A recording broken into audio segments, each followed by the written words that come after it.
بسم الله الرحمن الرحيم الحمد لله رب العالمين صلى الله وسلم وبارك على سيدنا مولانا محمد وعلى آله وصحبه أجمعين. اللهم لا علم لنا إلا ما علمتنا إنك أنت العليم الحكيم. اللهم علمنا ما ينفعنا وانفعنا بما علمتنا وزدنا من فضلك أنه تعليما إنك على كل شيء قدير. اللهم صل على سيدنا محمد بن الفاتح لما أغلق الخاتم والسلام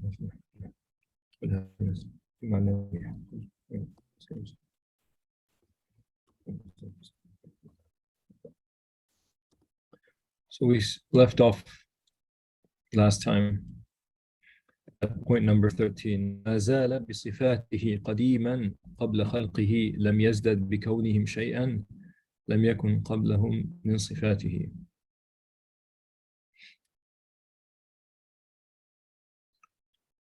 Shaykh Hamza translates this as, just as he was possessed of his attributes prior to his creation, so he remains with the same attributes without increasing in them as a result of his creation coming into being.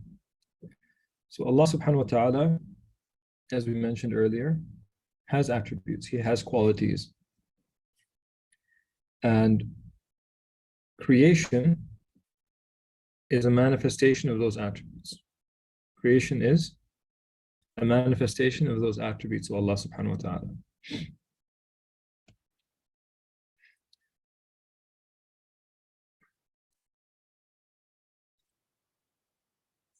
We have to understand, we mentioned last time something about the idea of wahdat al-wujud, that the Sufis speak about the oneness of being, the oneness of existence.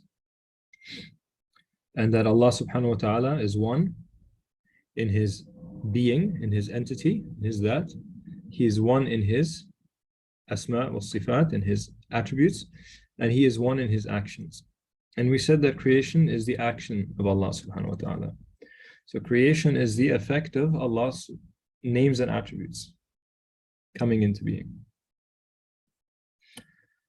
For Allah's attributes to manifest, there has to be a creation. So Allah subhanahu wa ta'ala, for example, is Ar-Razzaq, the one who provides rizq. So there has to be someone to receive the rizq, right? Allah subhanahu wa ta'ala is the one who gives, so there has to be a receiver. Allah subhanahu wa ta'ala is Ghafoor, he's forgiving. There has to be someone who's made a mistake for them to be forgiven. Okay, so for the attributes to manifest, there has to be a creation. If there is no creation, does Allah still have those attributes? Yes. Allah still has those attributes. So this is why he says he was possessed of these attributes before creation. Okay, Qadiman in Arabic, the ordinary meaning of Qadim is old. Okay, but the specific meaning here is to be pre-eternal. Pre-eternal. So prior to time. We mentioned time is a creation of Allah subhanahu wa ta'ala. We mentioned last time that time is a measure of change.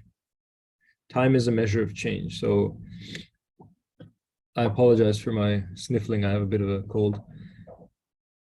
Time is a measure of change. You have to have things that change for you to have time.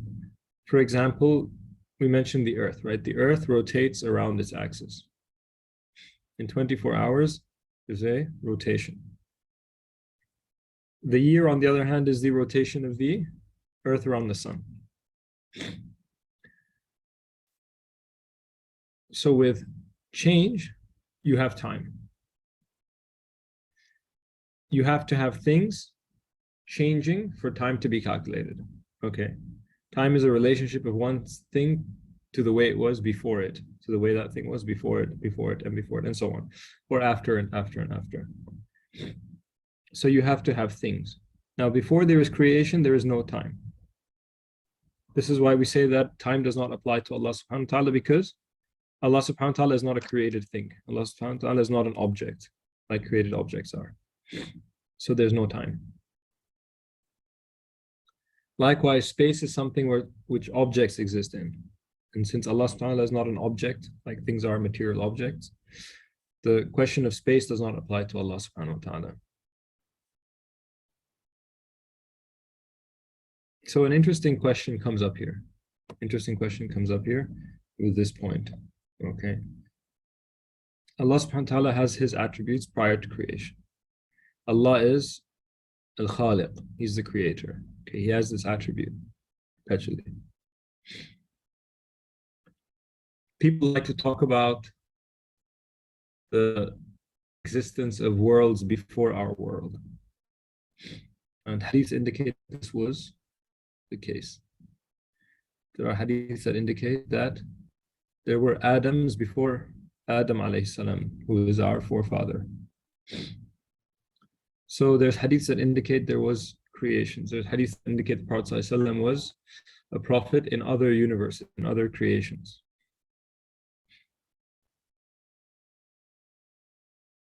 So there are many traditions that indicate this. There's also no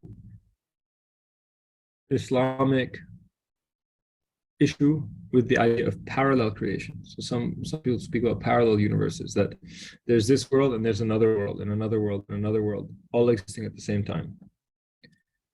Okay, there's no issue with this, Islamically speaking. Remember, Allah subhanahu wa ta'ala is not bound by space. And whilst this creation here, you have space because you have the relation of one object to another object, that does not mean that there cannot be other creations. And they don't have to be sharing the same space. Okay, so we have to get this idea out of our head that a parallel creation is side by side physically with our creation, okay? It doesn't have to be like that. So we have no issue with the idea that there are possibly other worlds at the same time as ours.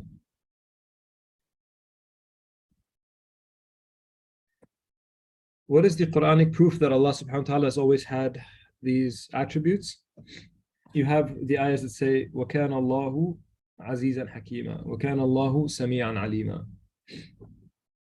فَإِنَّ اللَّهَ كَانَ غَفُورًا عَفُوًا قَدِيرًا. Kana. In Arabic, kana means always, ever was. Allah subhanahu wa ta'ala ever was, all forgiving and all knowing, all hearing.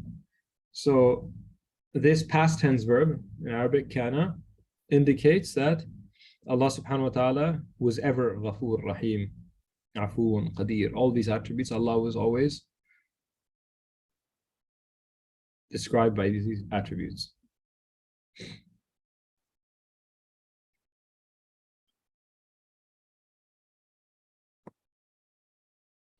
Any questions about this?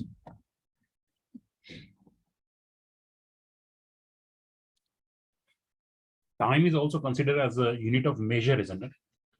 So it's definitely as a creation. It's nothing to do with. Yes. Time is a unit of measure. It's just a unit of measure. It measures change in objects, yeah. And since Allah subhanahu wa ta'ala is not a physical object, the time doesn't apply to him. We mentioned last time that is useful to get back into. Just a moment, everyone. I'm just going to be back in 1 second.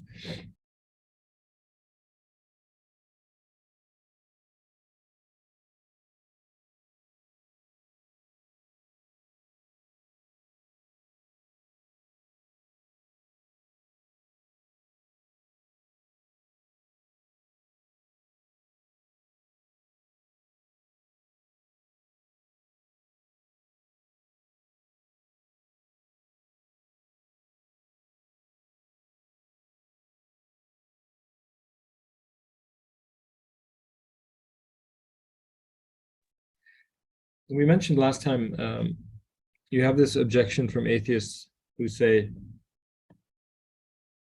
can there be two gods? Can there be two gods? And we mentioned that this objection, or this question, comes from a belief that Allah subhanahu wa ta'ala is an object. So can you have two of him? Can you have three of him? And so on. Once you get this out of your mind that Allah subhanahu wa ta'ala is a physical thing, then this question doesn't arise. It doesn't become a problematic question. If you think Allah subhanahu wa ta'ala is a physical thing, then you have this question. You can potentially pose a question like this. Okay, so there's no way this question works without also an erroneous belief that Allah is an object. The other question of why does Allah create through angels? Why does Allah destroy through angels? Why does Allah send revelation through angels? That's a different question, okay? Because angels are not gods.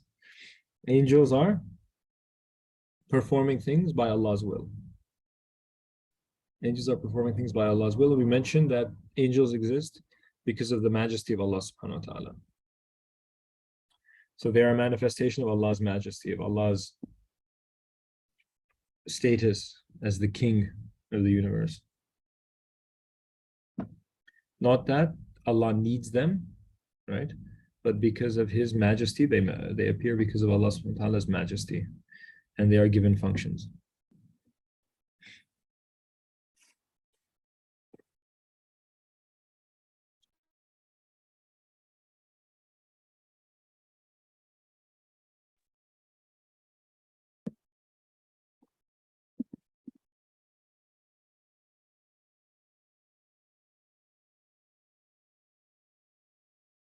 Imam At-Tahawi says, وَكَمَا كَانَ بِصِفَاتِهِ أَزَلِيًّا كَذَلِكَ لَا يَزَالُ عَلَيْهَا أَبَدِيًّا. As He was before creation qualified with specific attributes, so He remains forever described by these attributes.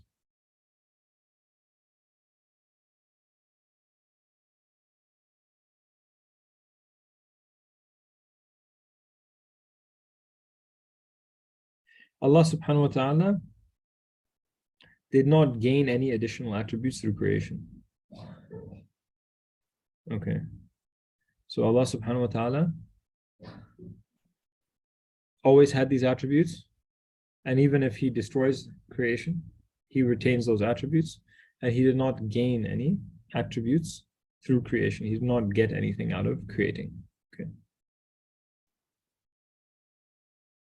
ليس منذ خلق الخلق استفاد اسم الخالق ولا بإحداث البرية استفاد اسم الباري. It is not after creating the universe that He merits the name the Creator, nor through originating His creatures that He merits the name the Originator. This is related to the earlier point that these names and attributes of Allah subhanahu wa ta'ala are what cause creation to happen. They are what cause a relationship between Allah and creation. Okay? But it's not that after creating that Allah gets these attributes. Okay? It's the opposite. These attributes exist. Creation only shows these attributes. Okay? Saif is a generous guy. He's a very generous person. If you visit him at his house, he'll give you a gift. He'll give you something. Every time you visit him, he'll give you something. Okay. If nobody visits Saif, Saif is still generous. When they visit him, you see his generosity. You see him give something. But if nobody visits him, he's still generous. Allah subhanahu wa ta'ala has all these attributes. If creation is there, you see the attributes manifest. If creation is not there, Allah still has His attributes.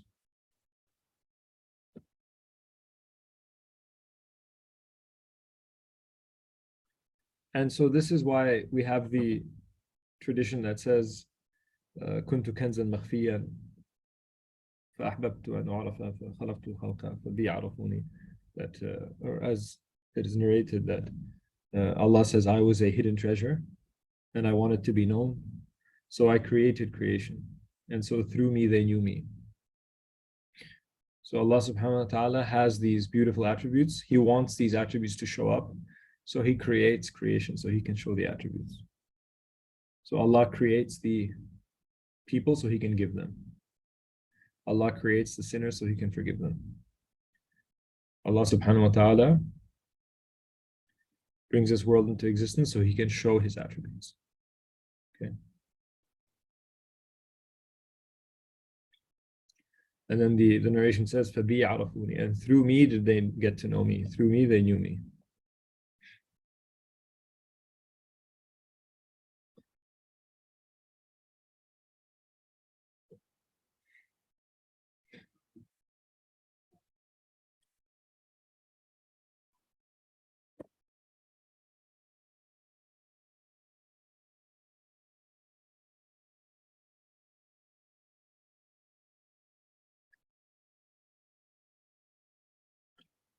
له معنى الربوبية ولا مربوبة ومعنى الخالقية ولا مخلوقة. He possesses the quality of sovereignty. Rububiyya means to be the Rabb. Okay, so to be a Rabb is to have sovereignty, control over everything. As we mentioned, the Rabb has several meanings. One is sovereignty. Another one is related to the word tarbiyah in Arabic, which means to increase things in degrees of excellence, higher and higher degrees of excellence. That's why education is called tarbiyah. Raising children is called tarbiyah, because you take them from one stage and you make them go higher and higher into higher and higher levels of perfection.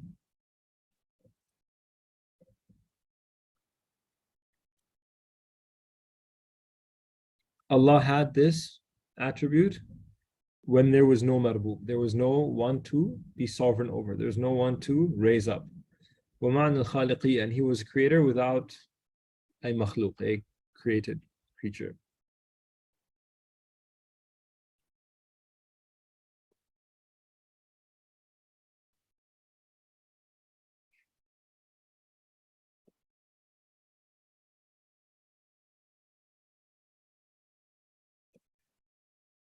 وكما أنه محيي الموتى بعدما أحياهم استحق هذا الاسم قبل إحيائهم كذلك استحق اسم الخالق قبل إنشائهم. Okay, and while he is the resurrector of the dead, he is the muhyi al-mawta. Muhyi means the resurrector, one who brings back the dead to life. Okay, he is the resurrector of dead. After he resurrects them, he still has the same name. He merits the same name. He deserves the same name before their actual resurrection. Likewise, he merits the name of the creator before their actual creation. As we mentioned with the example of Saif, right? He's generous. Even if nobody's visiting him, he's a generous person. Someone visits him, you see him behave generously, right? But he doesn't have to have guests visit him for him to be generous.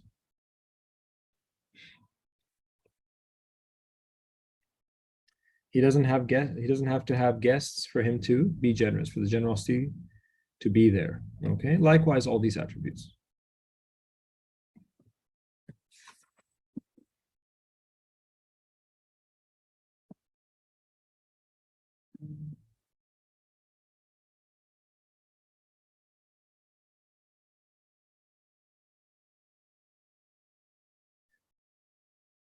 Point number 18. ذلك بأنه على كل شيء قدير وكل شيء إليه فقير وكل أمر عليه يسير لا يحتاج إلى شيء ليس كمثله شيء وهو السميع البصير. Okay, this is because, or that is because he is omnipotent. Because Allah is omnipotent, meaning all powerful. وكل شيء إليه فقير. Everything is dependent upon him. And every affair is effortless for him.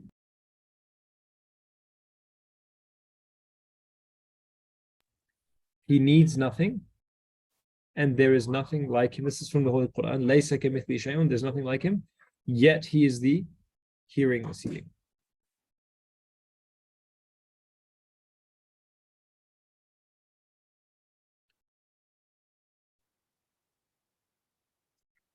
So Allah subhanahu wa ta'ala is capable of all things. We mentioned this earlier. Okay. وَكُلُّ شَيْءٍ إِلَيْهِ فَقِيرٌ. And everything is dependent upon him. وَكُلُّ أَمْرٍ عَلَيْهِ يَسِيرٌ. And everything is effortless for him. Yasir in Arabic means easy, but when you talk about Allah subhanahu wa ta'ala, it's not even easy, right? It's effortless. there's no, Allah subhanahu wa ta'ala doesn't have to make an effort, right? It's just kun fayakun. He says be, and it is.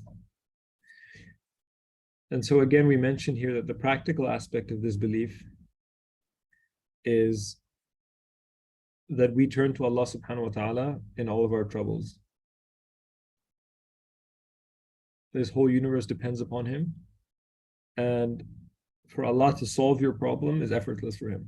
Okay, whereas it's full of effort for you to deal with the smallest of things, for Allah it's effortless.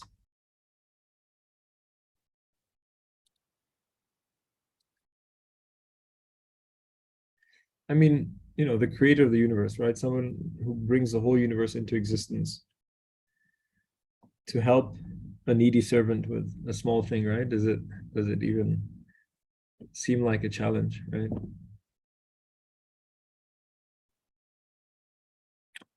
However, we have these problems in our life, we have challenges, we have difficulties, because Allah is teaching us about Himself, right? This whole universe is a teaching about Allah. Allah manifesting Himself, Allah teaching about Himself. So how will you know that He's Qadir unless you realize that you are Faqir, right? How do you know that everything's easy for Him until you realize that everything is difficult for you? How do you know that He is free of need until you realize how full of need you are? Because things are known by their opposites. And creation is a mirror of the attributes of the Creator. Creation is impoverished. There is no image in the mirror without someone standing in front of the mirror, right? The image in the mirror needs the person to stand there. Likewise, creation needs Allah, needs the attributes of Allah subhanahu wa ta'ala. And so we have to realize this in a practical way. And this is what purifies the heart. So for a person to get close to Allah subhanahu wa ta'ala, they have to go through stages of purification. They have to go through stages of knowledge. And tahqiq in Arabic means realization. To make something real. So to have tahqiq, to become a muhaqqiq, somebody who realizes, you have to have realizations of your attributes. You have to understand yourself. Okay, and this is one of the meanings of man arafa nafsahu, arafa rabbahu. Whoever knows himself knows his Lord. This is one of the meanings. You have to know all of these attributes about yourself. You have to go through difficulties. You have to see challenges, you face them, and you have to beg Allah subhanahu wa ta'ala for help. And this is how you have to realize these things.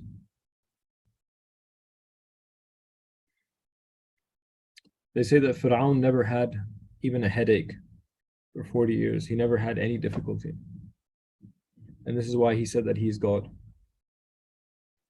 He saw everything under his control. He never had trouble. And so he became extremely, extremely deluded.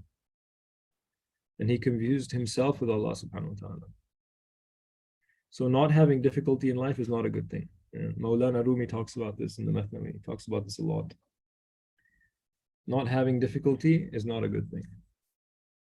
In fact, if you see someone who has no troubles, it's a very scary thing. Because that was the state of Fir'aun. Fir'aun had no issues for the longest time until Musa alayhi salam came.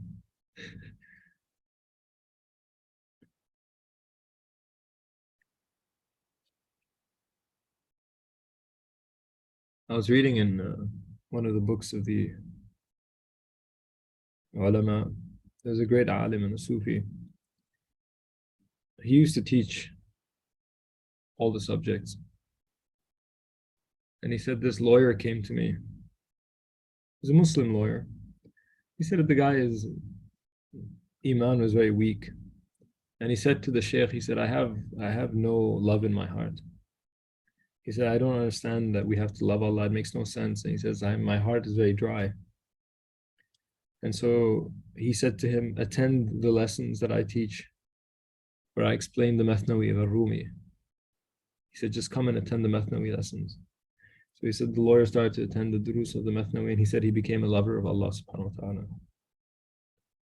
It's a very, very blessed book. And the state of the author comes through their words. Even translations of Rumi, if you read it, whether it's in Urdu or English or whatever, If you read the translation, you still get the effect. It's a very powerful book. And I highly recommend all students of knowledge to read Rumi's books.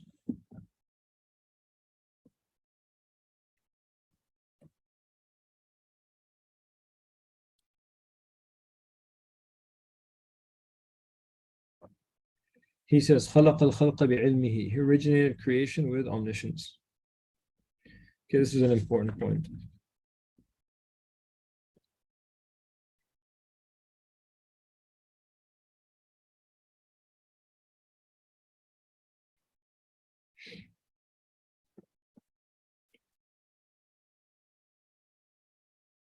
Allah subhanahu wa ta'ala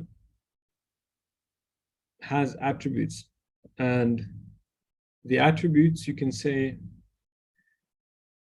operate in an order, even though there is no time with Allah subhanahu wa ta'ala. There's no time that, this first this happens, then that happens, then that happens. It's not exactly like that with Allah because there's no time. Okay. But there's an order in the attributes of Allah subhanahu wa ta'ala. The first order,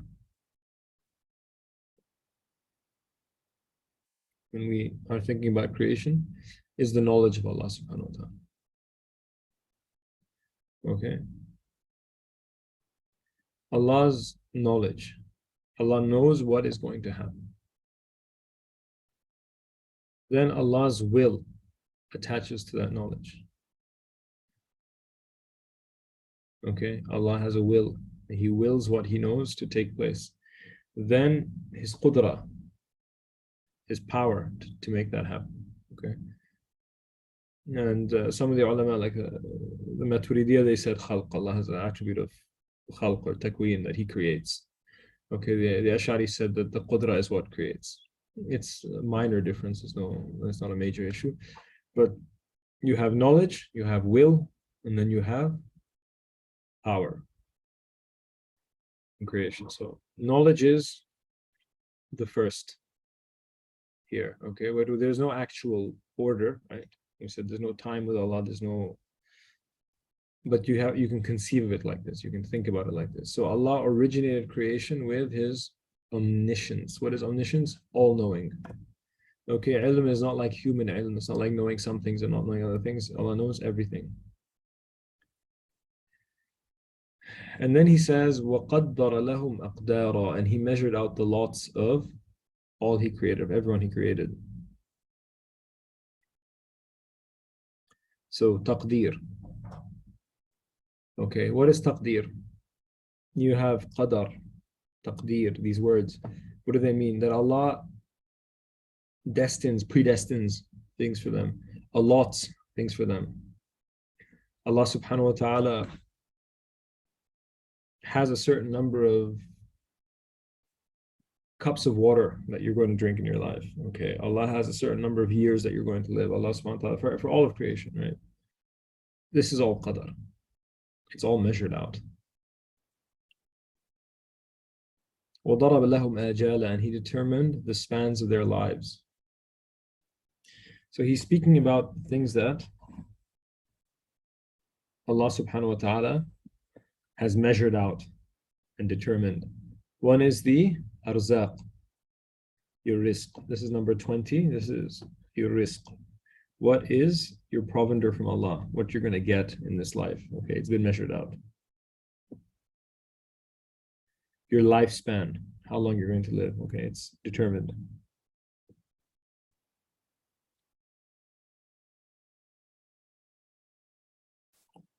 So let's talk about qadar a little bit here.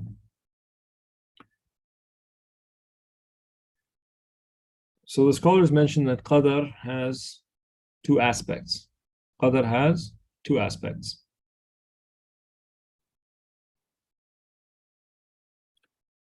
Okay, so the first aspect of qadar is that everything that Allah makes, okay, good and evil in this world, okay, good, beautiful things, ugly things, things that seem wise, things that seem confused, everything in creation, okay?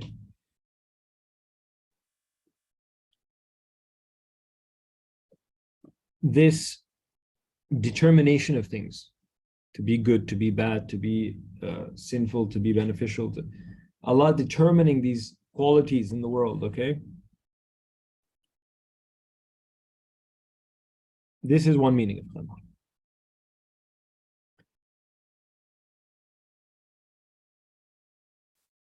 This qadar, we have to understand, follows the hikmah of Allah subhanahu wa ta'ala, wisdom. Okay, Allah is Hakim. Allah is all wise. So the fact that there are things in this world that you don't understand doesn't mean that Allah subhanahu wa ta'ala was not wise in creating them. This is a very important point. Or that there is no wisdom behind it. And it's completely natural for the fact that we are servants of Allah subhanahu wa ta'ala for us not to understand certain things.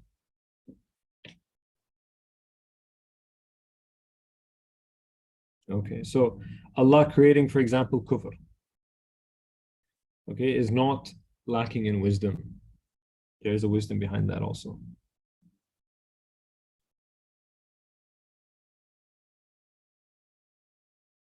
What is lacking in wisdom is if a human being chooses kufr. It lacks wisdom in relation to the human, not in relation to Allah subhanahu wa ta'ala.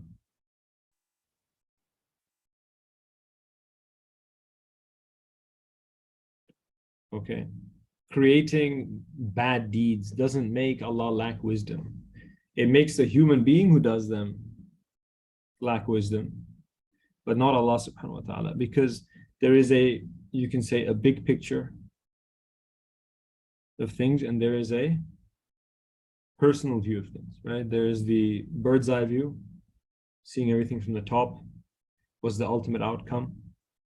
What's the ultimate story? Okay. What's the ultimate final reality that's going to take place? That's one perspective. That's one view. From this perspective, everything is wisdom. Everything is pure wisdom of Allah. Then there's a human perspective, the relative perspective, the people inside the story. If you look at, let's say we have a movie, right? A person makes a movie. This is Allah subhanahu wa ta'ala, Allah, Allah is above examples, but sometimes an example explains something. We're not limiting Allah with these examples, we're explaining something, right? So you have a director, he wrote the movie. It's a great movie. He's going to teach us something amazing by the end of the film. So the movie is all wisdom. The movie is all wisdom. But from the perspective of the characters in the movie, there's a good guy, there's a bad guy, there's a guy who's going to do something amazing, there's a guy who's going to behave badly, there's going to be all of these things. If you look at something from the point of view of people and individuals, yes, there's good and bad, but from the ultimate perspective, there's only wisdom and goodness.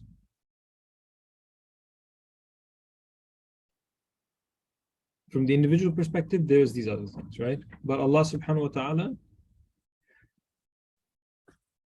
is not characterized by what is in the human level. He's characterized by what is in the ultimate level. What's at the human level is relative to those people. And the Arabs have a saying, they say that the musibah, like the disaster, the musibahs of certain people are a windfall gain and a benefit for other people.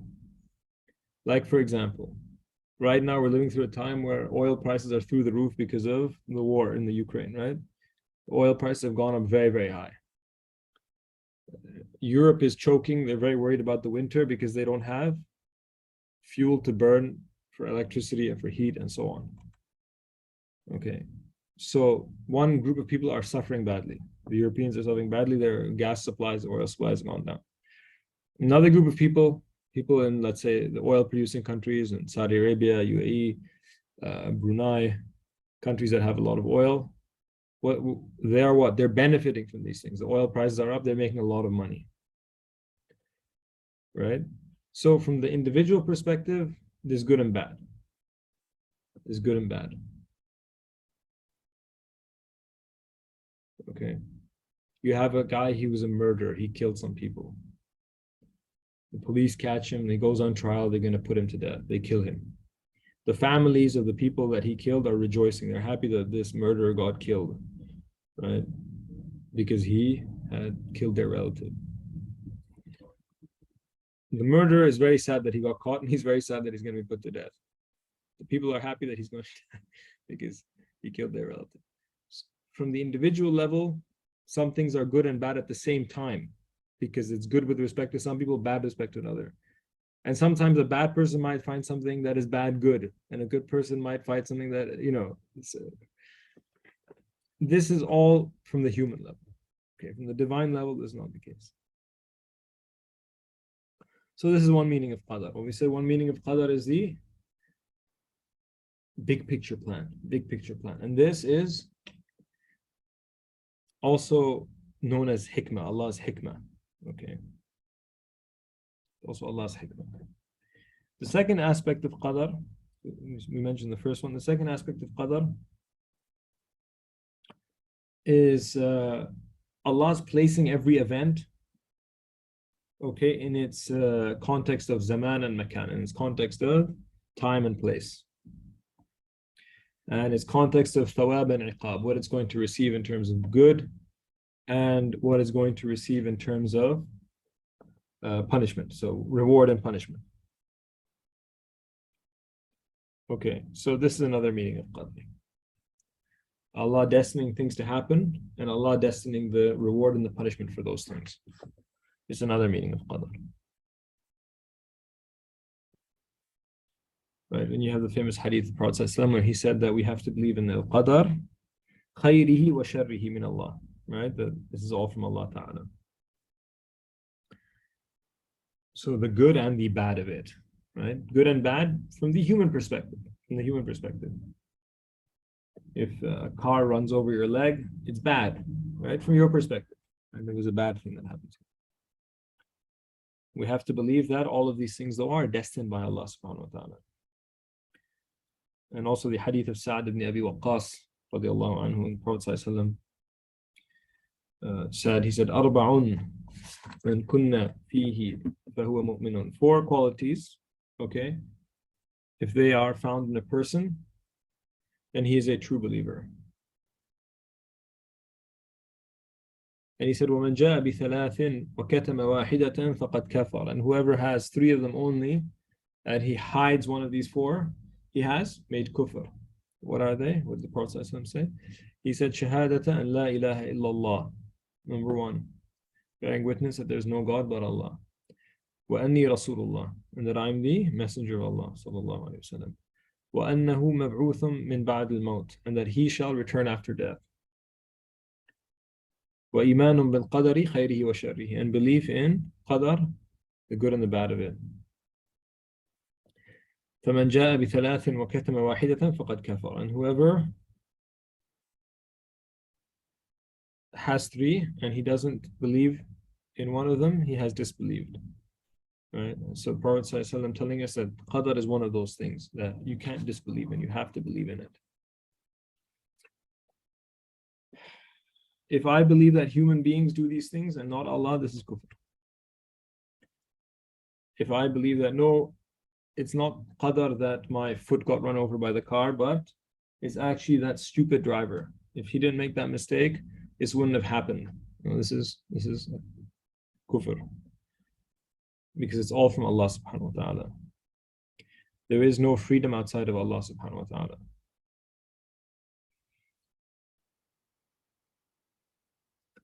So we don't ascribe things to creation.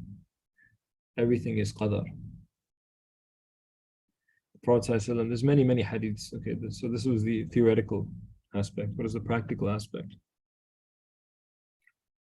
Prophet ﷺ, as we mentioned last time, said, how strange is the affair of the believer. All of it is good. If something good happens to him, he thanks Allah and is good for him. And if something bad happens to him, he has sabr, he has patience, and that is good for him. So all of it is good. Okay, from the perspective of the believer, all of it is good. Either you're in a state of shukr, or in a state of sabr, or we mentioned the third one is being in a state of istighfar. So these three things are what should be occupying us at one point in time or the other. We're either in a state of shukr, we're in a state of sabr, or we're in a state of istighfar.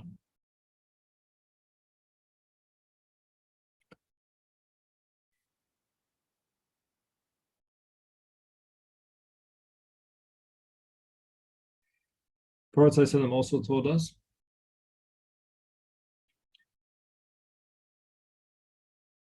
that if something negative, bad happens to us, that we say, قَدَّرَ اللَّهُ مَا شَاءَ فَعَلَ. Allah has predestined and He does what He wills. قَدَّرَ اللَّهُ وَمَا شَاءَ فَعَلَ. And He does whatever He wills. And He says, and don't say law, if only.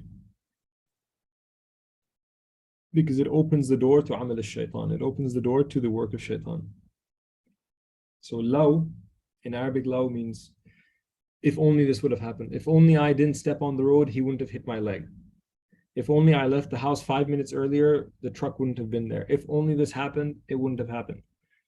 Prophet ﷺ said, don't say if only, don't say if only, don't say law. He says, because it opens the door to amal al-shaytan. It opens the door to shaitan's work. Okay? Instead you say, قَدَّرَ اللَّهُ مَا شَاءَ فَعَلَ. Allah's qadar, and He does what He wills. Allah has predestined. So, it's very clear for us. We believe in Allah's predestination. We don't blame things.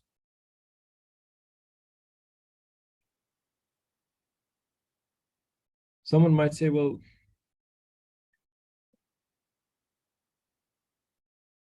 when we catch a criminal, right? We catch a thief, we catch a murderer, we punish him, right? We punish him. So doesn't that mean that we blame other than Allah? Well, we're blaming the bad guy, right? We're blaming the bad guy. And we praise the good person, right? So we say, MashaAllah, you know, Muhammad is a very generous person. MashaAllah, Abdurrahman is a very good student. MashaAllah. So we praise the good and we criticize the bad. So the answer is yes, on that level, on the level of the individual, that's true. On the level of the individual, that's true. Yes, it is the driver who ran over your foot when he was driving the car. It wasn't his cousin, it wasn't his brother, he did it.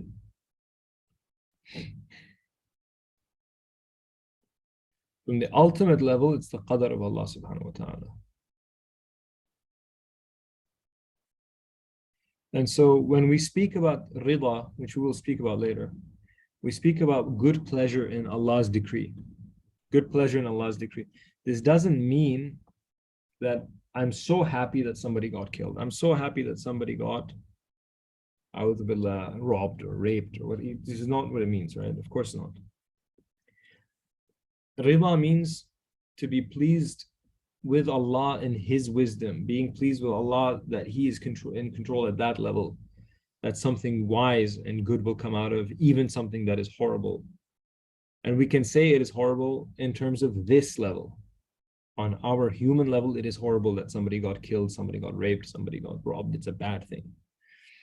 So rida is not rida on the human level of things that we don't accept the bad thing. We're so great that this person killed so many people. Amazing. Of course not, right? Rather, we have good pleasure in Allah and in waiting for Allah's final justice, in Allah's final help. On the human level, it's sharia.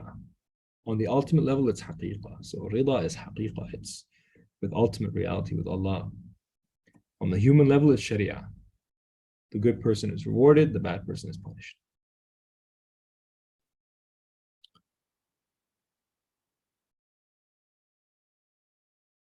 And so what I want all of us to kind of understand is we, as Muslims, we have two eyes. We look with the eye of the Sharia and we look with the eye of the Haqiqah, always. at everything. Our minds have to be a bit profound. We shouldn't be shallow thinkers. We shouldn't think of things only on one level. Okay, the atheist and the Muslim who doesn't understand his Aqeedah properly thinks on one level only. They think only on the human level. The atheist says, I saw murder, I saw rape, there's no God. There cannot be a God, I saw this bad thing happen, finished. His brain works on one bandwidth. His brain is limited to a certain mode of thinking. He doesn't have a profound vision.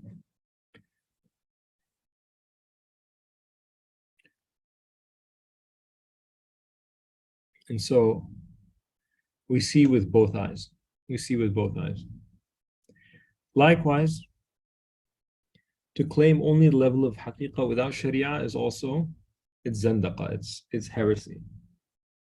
Right? And this is why Imam Malik said, whoever has sharia without haqiqah is a fasiq.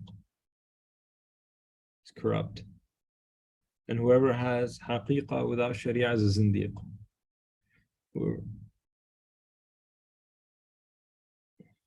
He is a heretic. Okay, and whoever has sharia without haqiqah only is corrupt. He's a corrupt person. And he says, whoever joins between them, فَقَدْ تَحَقَّقَ, he has realization.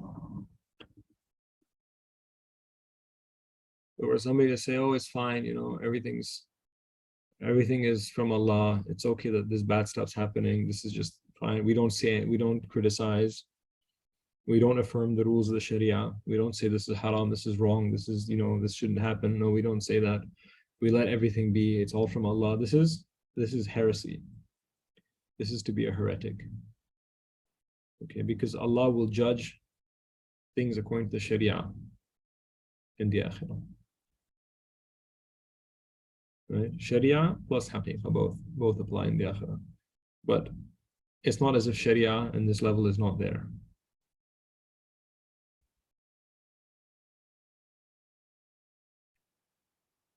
And this is why people who are very close to Allah subhanahu wa ta'ala, they become very, very precise with the Sharia.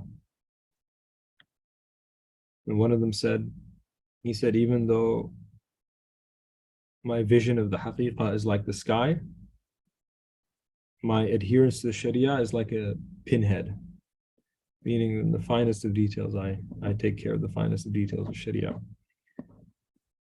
He didn't say the more I have realization of Allah and of haqiqah, the less I care of Sharia. He said the opposite. He said the more I know about Allah, the more I'm careful with Sharia. Because they're actually not two separate things. They're actually not two separate things. We mentioned earlier, what is wahdat al-wujud that the Sufis believe in is that they believe that creation is intimately related to the Creator. Creation is intimately related to the Creator. And so there's no separation that you can do something on this level that doesn't affect the other level.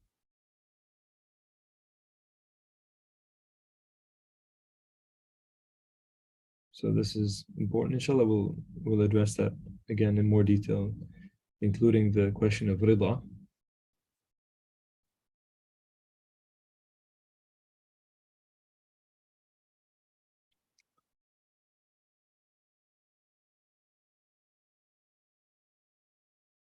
We'll go on for a few more points, inshallah, and we'll stop. He says, لم يخفى عليه شيء من أفعالهم قبل أن خلقهم وعلم ما هم عاملون قبل أن يخلقهم. None of their actions were concealed from him, from Allah, before He created them. He knew what they would do before He created them. Nothing was hidden from Allah before He created people. He knew what they were going to choose. Okay, so this negates the fact that you can come up with a choice that Allah didn't know. Human freedom doesn't mean that you are doing things Allah didn't expect. Allah didn't expect that to happen from you or something like that. Okay, that's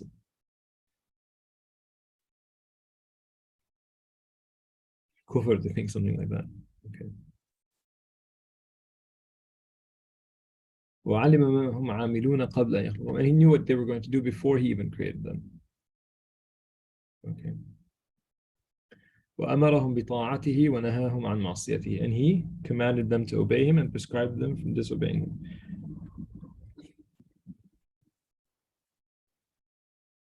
So why does he say this?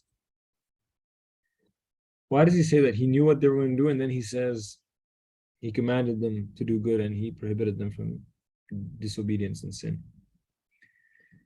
This is again what we mentioned. He is speaking about haqiqah and sharia. Both exist at the same time.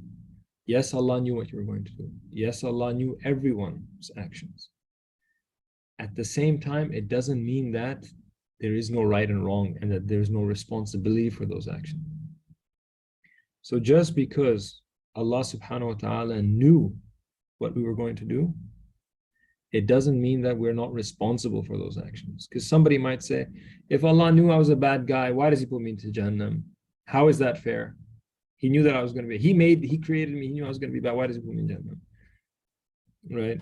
Usually people have a problem with Jahannam. They don't really argue the other way around. They don't say, why did he make this guy good and then he deserved Jannah? People are happy to go to Jannah, but they usually, if somebody's an atheist or somebody's having wasawis, right? Usually the problem is more with Jahannam. So they say like, why did Allah, he knew this guy was bad, why did he put him into hell?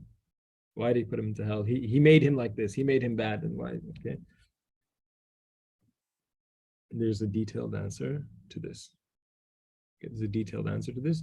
There is something that we have to kind of be clear about here. The clearest answer to this problem is what the Sufiya said. Okay. Let's first mention what the other groups in Ahl Sunnah wal Jama'ah said. Okay, so if the Ash'aris said that Allah predestines everything, and at the same time, Allah will judge people. So you ask the question, if Allah predestined that this guy Khalid is going to be a bad person and he'll go to Jahannam, how is that fair? How is that fair? So the Ash'ari say, they quote the ayah of Allah subhanahu wa ta'ala in the Quran, لا يسأل عما يفعل وهم يسألون. He will not be asked about what he does, but they will be asked about what they did. So you cannot ask Allah. You cannot say, oh Allah, why did you do this? Right? But people are the ones who are going to be asked. So they stop at this ayah. They say that we don't probe. They say we don't probe the problem. We don't think about the problem too much. Okay.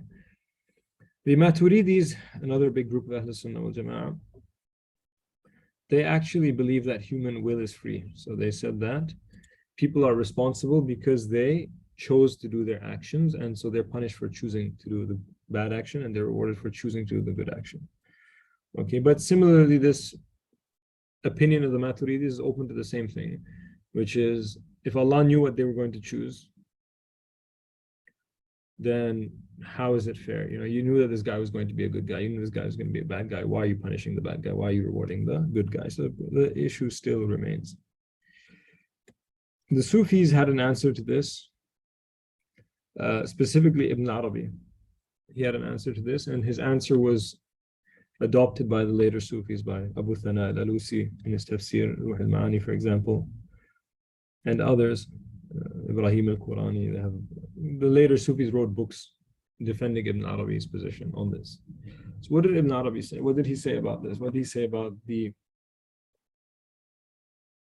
issue?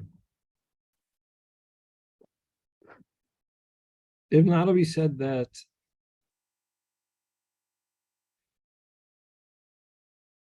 when you answer this question, you have to go to the ultimate perspective. Okay, we have to go back to the level of haqiqah. You have to go back to the divine perspective when you answer this question. The answer is not going to really make sense if you're focused only on the human perspective. You have to go back. And if you go back, you'll also understand what's happening forward and ahead. So he said, Allah subhanahu wa ta'ala, remember we said that there's the ilm of Allah خلق الخلق بعلمه. He created through his knowledge. Allah subhanahu wa ta'ala created through his knowledge, his pre-eternal knowledge. Ibn Arabi says that all of us, all of creation, existed in Allah's knowledge. So he knew that shaitan will be shaitan, Dajjal will be Dajjal, okay? Name some bad figure that people are scared of. Hitler will be Hitler, all of these things. Allah knew these things, right? So Dajjal was always going to be Dajjal, Hitler was always going to be Hitler, the Anbiya alayhimus salam are always going to be the Anbiya. This was done, set. It was in Allah's foreknowledge. Everybody was in Allah's foreknowledge about what they're going to be.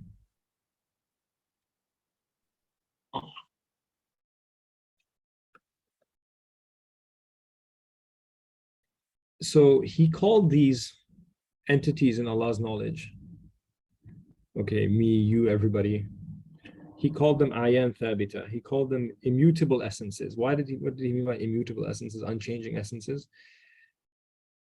What he meant by that is that this is what a person is. Like when he said shaitan is shaitan, Dajjal is Dajjal, the Anbiya are the Anbiya, this is what they are.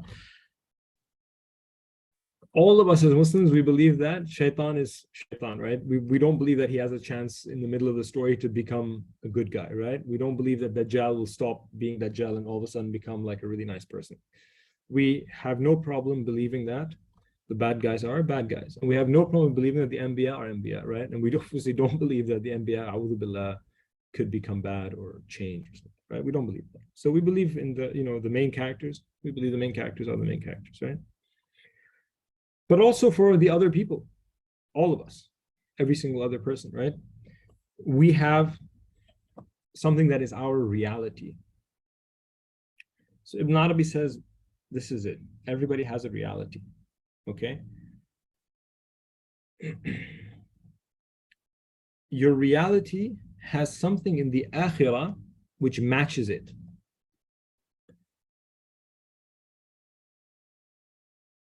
The good people, what matches their reality in the akhirah is Jannah. That's where they fit in. Okay, think about it as fitting in. Bad people, what matches their reality in akhirah is Jahannam. That's where they fit in. They go through this life to reach those destinations. So the characters, if some of you have done a school play, like a performance, where you come on the stage and there's like curtains, you come from out of the curtain, you perform on the stage, and you go back behind the curtain and you hide or something, right? The characters exist in Allah's knowledge. They are backstage, they're behind the curtain. Then their time comes, okay? You were born in 1982, 1987, 1991, 1995. You were born in a certain time, right? You come in onto the stage, okay, at that time. You play your part. You do what you're meant to do. It's written, right? We believe qadar, right? Allah has written the whole story. The whole story is written. The movie is written. Do we believe the movie is written? Of course, we believe the movie is written. Prophet ﷺ told us about the end of time. He told us that, about the alamat, about Dajjal, Mahdi, Isa alayhi salam, right? He told all the movie's written, right? We definitely know the main characters of the movie. People have a problem with their own character, right? But they're okay with the main characters. The movie's written. So you come to do your part on the stage. You go through your life. You die. You have akhirah. Your akhirah is going to be a reflection of what you were. What you are is a reflection of what Allah knew that you were in His knowledge. Okay. This life here is a chance for the actor to present his part and to go off. He presents the part that he is. He doesn't play someone else's part, he plays his own part. And then he goes off stage. He goes to a location after that which suits him. What do we mean by suits him? Allah subhanahu wa ta'ala, as we said, is Hakim. One of the meanings of hikmah is that Allah puts everything in its correct place. Allah puts everything in its place. And Allah is Rahim. Allah is all merciful. He puts things in places that suit them. That is the best for them. Ibn Arabi's vision is very expansive. He says Jannah suits the people of Jannah and is for them, and Jahannam suits the people of Jahannam. And it's Allah's mercy on the people of Jannah that they're in Jannah. And in fact, it's Allah's mercy on the people of Jahannam that they're in Jannah. So this is now people's brain is going, what is Ibn Arabi saying? Okay, so we say, hold on, relax. we'll get to it. Okay, we've only gone almost 10 minutes over time, so we have some time to explain this. One of my shuyukh, may Allah preserve him, Shaykh Taha, he explained this very nicely to me. He said, imagine that you have a masjid, people praying inside, and you have across the street a nightclub, a disco, a bar. People are drinking and dancing. He said, if you go to the masjid and you take out one of the guys there, one of the ubbad who's worshipping Allah subhanahu wa ta'ala, and you put him in the nightclub, he said, how would he feel? So I said, he'd feel horrible. He said, yeah. And he said, what would he want to do? I said, he'd want to get out of there and run back to the masjid. He said, exactly. He said, now if you take one person out of the nightclub and you put him in the masjid, what would he feel like? I said, he would feel out of place. He said, exactly. I said, and you see this sometimes, if you know people who are not religious, they don't like going to the masjid very much. They don't like religious people very much. When they're around religious people, they get nervous, He said, I'm going to get out of here. So I said, he want to get out. He said, yeah, where does he want to go? I said, he wants to go back to the nightclub. He said, yeah, exactly. He wants to go back to the bar. He said, likewise, he said, the mu'min feels good around the mu'mineen.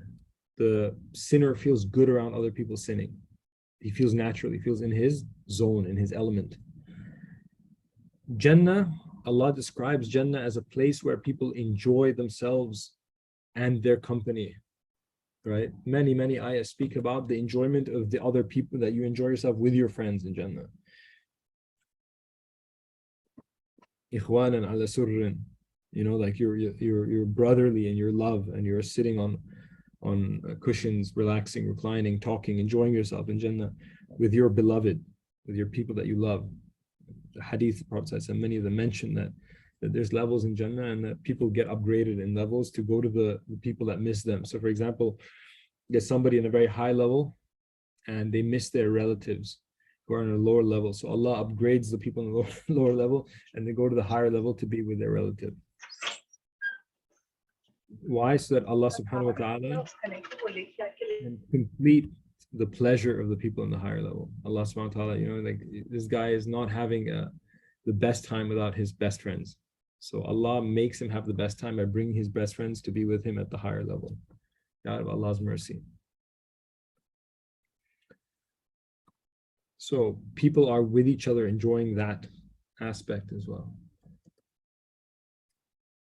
Allah subhanahu wa ta'ala has made those people for Jannah, and He's made them for each other also. Just like the people in the masjid, they enjoy being in the masjid, they enjoy each other's company in the masjid. They don't feel nice around the disobedient person. They don't feel good around people who are sinning, for example.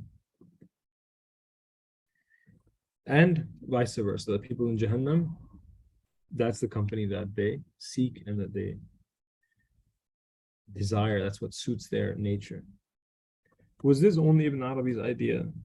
No, it wasn't. Okay, Mawlana Rumi mentions similar things. He says Allah's mercy reaches the people of Jahannam because they know, they get knowledge of Allah in Jahannam. They realize Allah subhanahu wa ta'ala in certain aspects, like Allah's dominion, Allah's all-powerful nature. And they are humbled to Allah's power in Jahannam, right? And there's no more kuffar anymore in Jahannam, right? They know Allah, they see Allah, they realize Allah, they realize what they've done. And so Rumi says that's Allah's mercy for them, that they get to know Him in that modality of knowing Him. Obviously, it's not what you want, right? It's not what anybody wants. Ibn Arabi doesn't say it's the same thing as going to Jannah. He's not saying that, oh, it's amazing, it's like being in Jannah. Of course not. That's not what he says. But he says it's what suits those people, and so it's the ultimate for them. And this is why, there are hadiths that mention that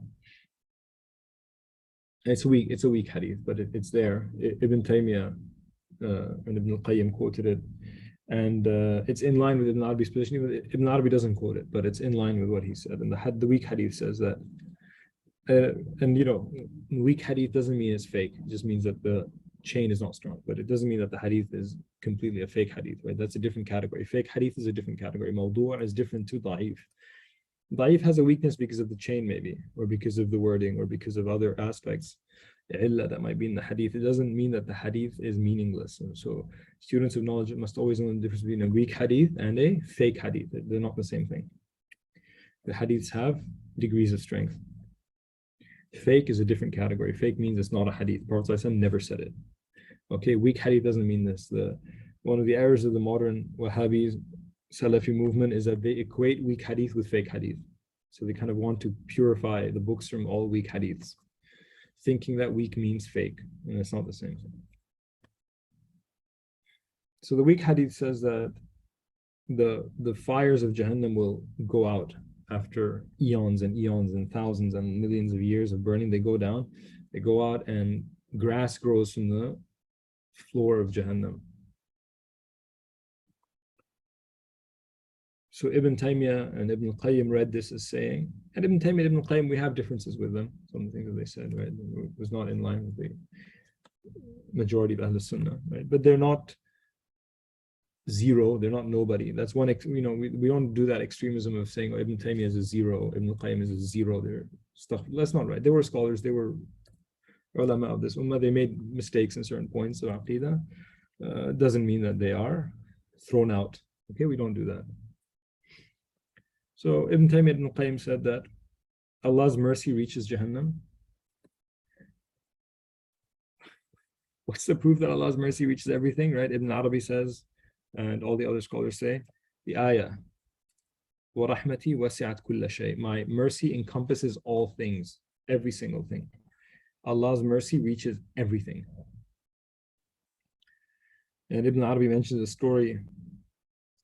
He says that there's a story where Shaitan taught, I believe it was Imam al-Junayd, the great Sufi, a lesson. He said there's one time Shaitan taught Junayd a lesson. And he says that Shaitan appeared in front of Junayd. And he said to him, "Oh Junayd, do you think Allah will have mercy on me?" And he said, "No." He said, "You are Iblis."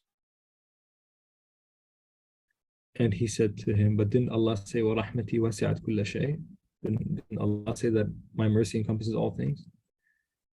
And then he said, "Am I not a shay? Am I not something?" So Ibn Arabi says, so he taught Junayd something at that point.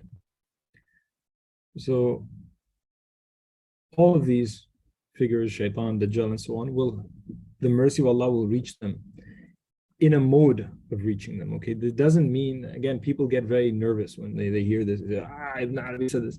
He does not saying that Shaitan becomes a Nabi, Shaitan becomes a Wali, Shaitan becomes an amazing thing. It's not what is meant. Allah's mercy reaches him. It doesn't change him into a different category. He doesn't become at the level of, Isa or Musa alayhi salam. So, people get freaked out because they make a wrong conclusion out of the words of the awliya. They take the words and they conclude something that's not meant by it. So we tell those people that this is not Alice in Wonderland. You don't get to choose what words mean. Okay, you have to see what the awliya meant when they said these things themselves. You have to understand what the scholars meant when they said it, not what you are imagining or you are making them say. Okay, so people have to be careful. So what is meant by the mercy of Allah reaching everybody in Jahannam or reaching Shaitan is that it reaches it in a mode, in one aspect, in a certain way of reaching it. And of course, also the hadith of Prophet Rahmati sabaqat ghadabi. My mercy outstrips my wrath. Sabaqa in Arabic means when two horses are racing, one horse goes much faster than the other horse, and it outstrips the other horse. So Allah's mercy outstrips his wrath, his anger. Allah's mercy overcomes his anger. They don't stay together. Mercy and anger don't stay together. Eventually, mercy wins the race. So mercy winning the race, Ibn Arabi said that it reaches Jahannam. He didn't take the weak hadith that this grass grows in the bottom of Jahannam, but he said that the people of Jahannam start to be at pleasure in Jahannam with Allah subhanahu wa ta'ala. Now again, people say, oh, he said pleasure, he's saying Jahannam becomes Jannah, it's like Jannah. No, it's not. He didn't say that. He said the mercy reaches it, and people in Jahannam begin to have pleasure in Jahannam. It doesn't mean that they have the rivers and castles and Hur al-Ayn, and no, they don't go to Jannah. Jahannam is eternal, they stay in Jahannam. But the mercy of Allah reaches it. They gain knowledge of Allah subhanahu wa ta'ala, because the greatest thing that you can have is to know Allah. And so they know Allah within a mode that is suitable to those people. They don't get the knowledge of Allah the people of Jannah have. They don't have the knowledge of Allah of the awliya, of the anbiya. They don't. But they have it within their context. And so Allah's mercy reaches all these things. But yes, in Allah's knowledge, there were people meant for Jahannam, there were people meant for Jannah. And in this life, they perform those actions that lead them to where they were meant to go based upon who they are.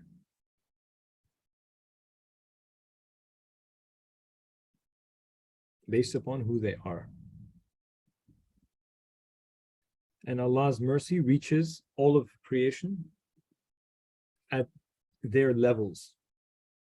This doesn't mean that the levels get mixed up. As we said, always there is levels, and you have to have a profound mode of thinking. You have to be able to appreciate things in levels. You have to be able to appreciate things in perspectives and also in levels. So we believe in levels in Jannah. Prophet ﷺ said that when you hear the adhan, ask Allah to grant me al-wasila. Verily, it's a place in Jannah that's only for one person, and I hope that it is me. So wasila is a level in Jannah, and it's only for the Prophet ﷺ. And then the levels of the Anbiya in Jannah are beneath the level of the Prophet ﷺ, and the levels of the awliya are beneath the Anbiya, and so on and so on and so on. So these levels don't change. Allah's mercy and gifts come according to those levels. And then Jahannam has levels, right?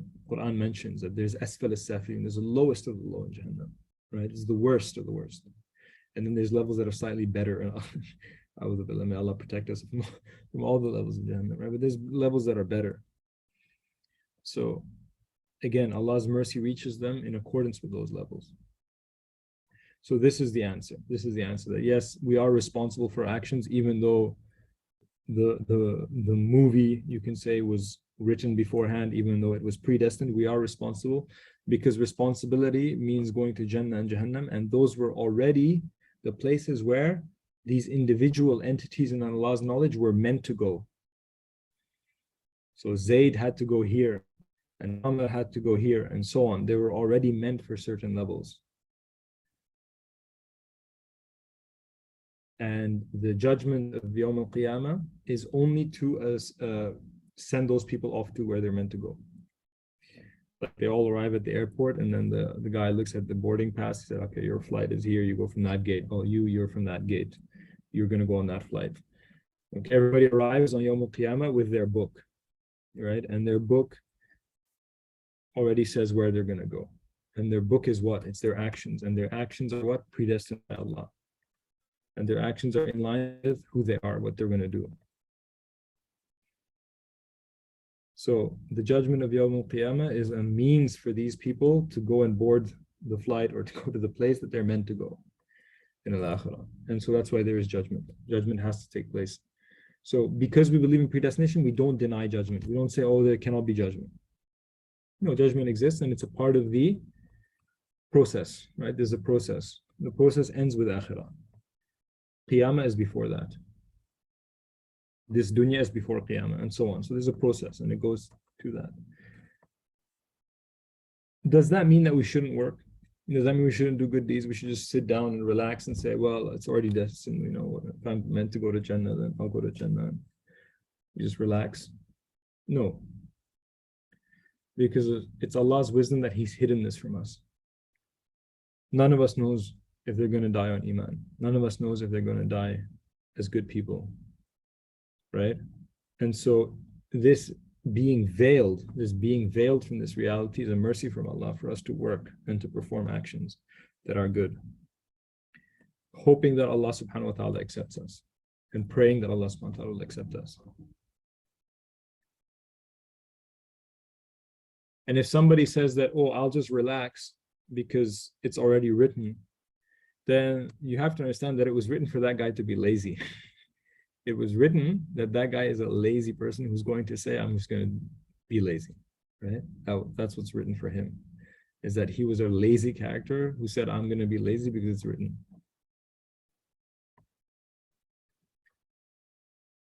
But believing in qadar doesn't mean that we relinquish works. Doesn't mean that. But we have to understand this perspective. I think it's important to understand what Ibn Arabi said and what the ulama, the Sufis after him said.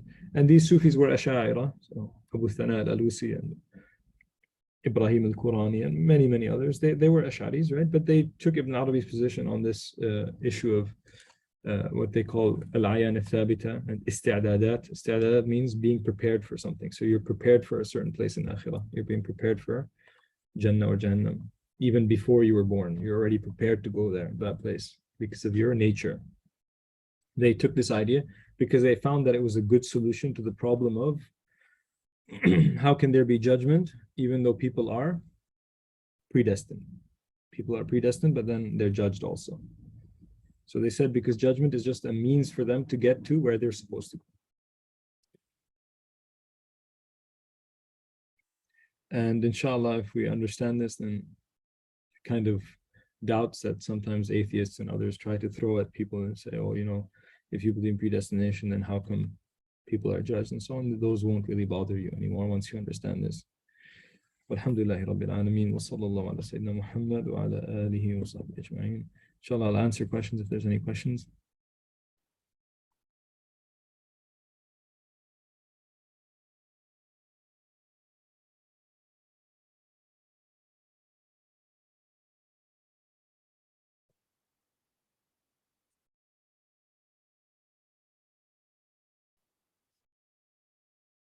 So the practical aspect or takeaway from today's lesson is read Rumi for love and read Ibn Arabi for knowledge. You know, for me, I think that there's tremendous benefit in reading what these great awliya have said.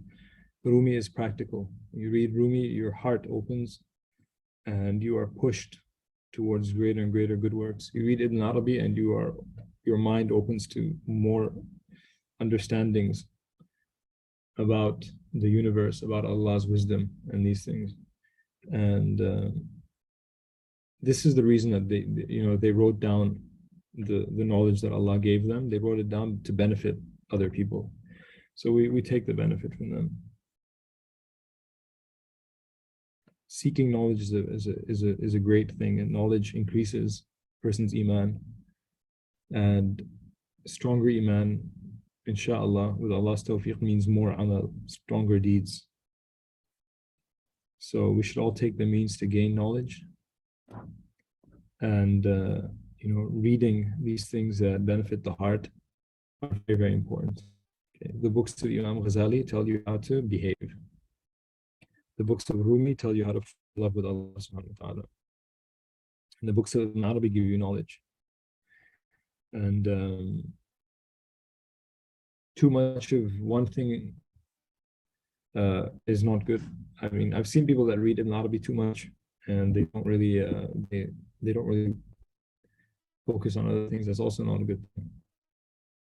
So remember, we said earlier that Haqiqah and Sharia join together, and if Ibn Arabi and you're reading Haqiqah, that he's things he said, and you're not focused equally on Sharia, it's not a good thing. Some people can get lost a little bit. Sometimes they can focus a lot on Shaykh al-Akbar Ibn Arabi's works, and then they don't delve deeply also into Sharia. Halal, haram, what's right, what's wrong, how do I correct my prayer, how do I correct my zakat, how do I pay zakat in correct fashion and calculate it correctly, how do I perform umrah correctly. They don't bother with these things, and that's not right. So obviously moderation and balance is needed. But I'm not one of those people who would say to students of knowledge, don't read Ibn Arabi. I don't think that's ideal. Sidi, is there a wisdom component to evil as well? Yes. From the divine perspective, as we mentioned, there's two perspectives. It's evil with respect to you. So somebody stole money from your bank account. For you, that's evil, and he's the evil guy who did it. From the divine perspective, there are wisdoms, tremendous wisdoms, not least the fact that you learn something about Allah subhanahu wa ta'ala through this event, the fact that you get to practice the perfection of sabr, the fact that you get to practice the perfection of forgiveness. Maybe they catch the guy and they say to you, do you want us to throw him in jail? And you say, you know what, it's okay, just let him give the money back, I'll forgive him. Whatever. There is a wisdom even on that level. Okay, so a wisdom that comes back to you again. And then a wisdom in the akhirah, and a wisdom in what's after the qiyamah, what's after the judgment. So there are wisdoms. So yes, also in evil. And if we don't believe this, guys, if we don't believe that Allah subhanahu wa ta'ala has wisdom in everything He creates from His level, okay, we said rida belongs to Allah. We are pleased with Allah, not with the events, right? Because you see horrific things, and you see somebody raped people and killed them after he raped them, and then he cut them up, and like horrible things you see in the news. You see like just evil in the world, right? You see unfair treatment of people. Somebody stole all the inheritance of these orphans. He went away, and these kids are starving, and it's just like really bad. If we don't believe in Allah's wisdom, right? If we don't have a grasp that there is an akhirah after this, there's a judgment, there is something, then we will become prey to waswasa, we'll become prey to doubts. And as I said, doubts are very strong if you remain on the human level. But if you allow yourself to focus on the divine level, the waswasa decreases and goes away. And the greatest of means for this is dua, to ask Allah subhanahu wa ta'ala to open your heart. For all of us, we ask Allah subhanahu wa ta'ala to open our hearts and to remember Allah through making constant remembrance of Allah subhanahu wa ta'ala, so that a person's consciousness is elevated. So the Sufis mentioned that dhikr, remembrance of Allah, has levels also, right? Everything has levels. There's the level of the tongue. They say that you remember Allah with your tongue. You're saying subhanallah, subhanallah, alhamdulillah. And your brain is somewhere else. You're thinking about your vacation, you're thinking about your friends, you're thinking about something to do. They say with a lot of remembrance of the tongue, the dhikr moves to the mind. So all of a sudden your brain is saying Allah, Allah, Allah, Allah. It's not stopping. Your mind is rotating the name of Allah. You're focused on Allah. Every time you look at something, you think about Allah first. Okay, it takes over your thoughts. So now you're not thinking about your friends and your holiday, you think about Allah. And then they say that from the mind, it goes down to the heart. When it grabs a hold of the heart, your consciousness elevates. Now you're not just thinking about Allah subhanahu wa ta'ala, you're feeling Allah subhanahu wa ta'ala. You feel the presence of Allah. You feel the divine presence. So your relationship with the world becomes very different. You don't see the world as separate things happening. You see the tawheed of af'al, Allah. You see the oneness of Allah's action. Everything is taking place through Allah's action. These things open up. And so this is why dhikr is very important. Dhikr is the key to all the things that we're talking about today.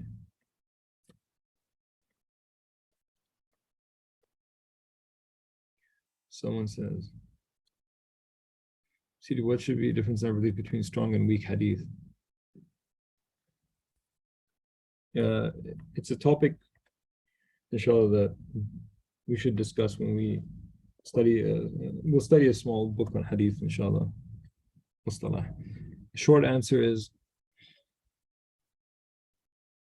the scholars, when it came to Aqeedah, they were very firm in only affirming things to believe that were sahih, tawatir.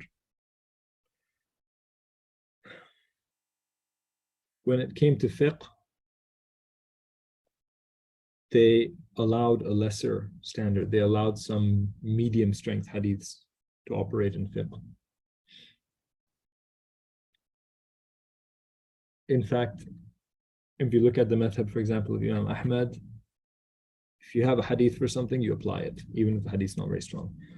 Hadith is a blessed thing that came from Prophet ﷺ, you apply it.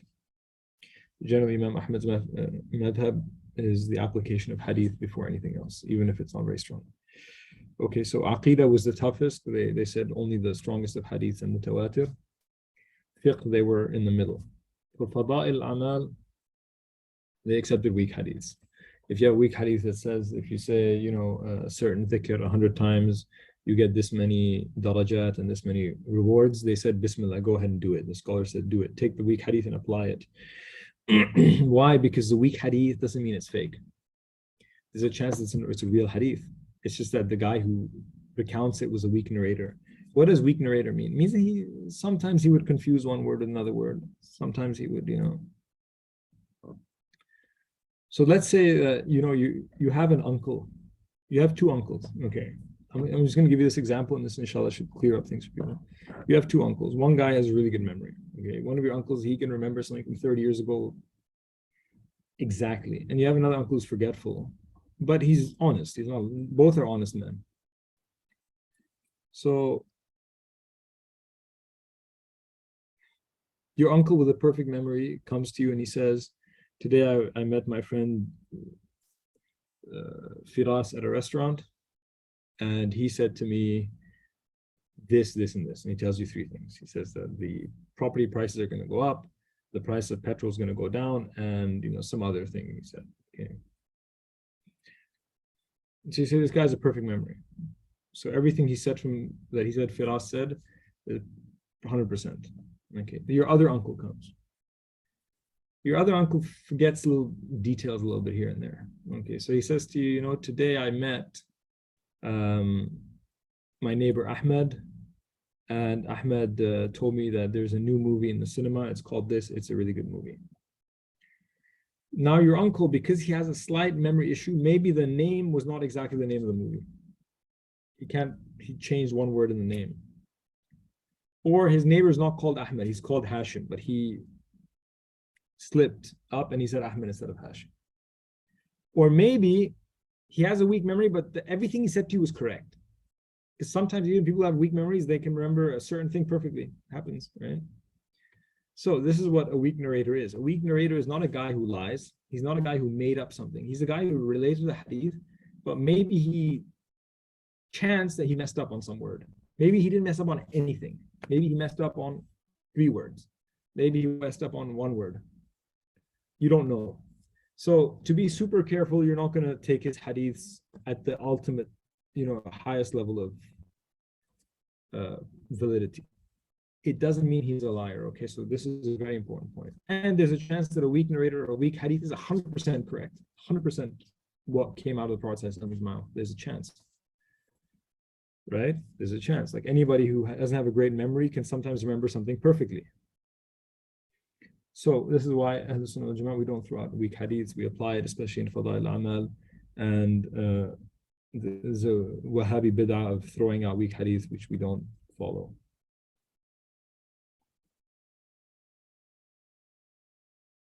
On a practical level, we don't read Sahih Bukhari and attempt to come up with our own madhab. This is what we don't do. Okay, because that's what these guys do say.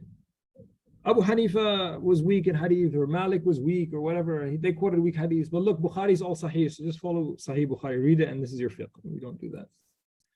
Right? We don't do that. Can you suggest books on Rumi ibn Arabi? Okay, inshallah, next lesson I'll give you guys a small book list. Are there good online classes on Ibn Arabi? Good question. Inshallah, I'll look into this and tell you. Alhamdulillah Rabbil Alameen. Jazakumullah khairan. Inshallah, I'll see you all next week. We stop this time. on number 23. So we're going to be starting from point 24, inshallah. وصلى الله تعالى على خير خلق محمد وآله وصحبه وسلم والحمد لله رب العالمين. جزاكم الله خيرا. السلام عليكم ورحمة الله وبركاته.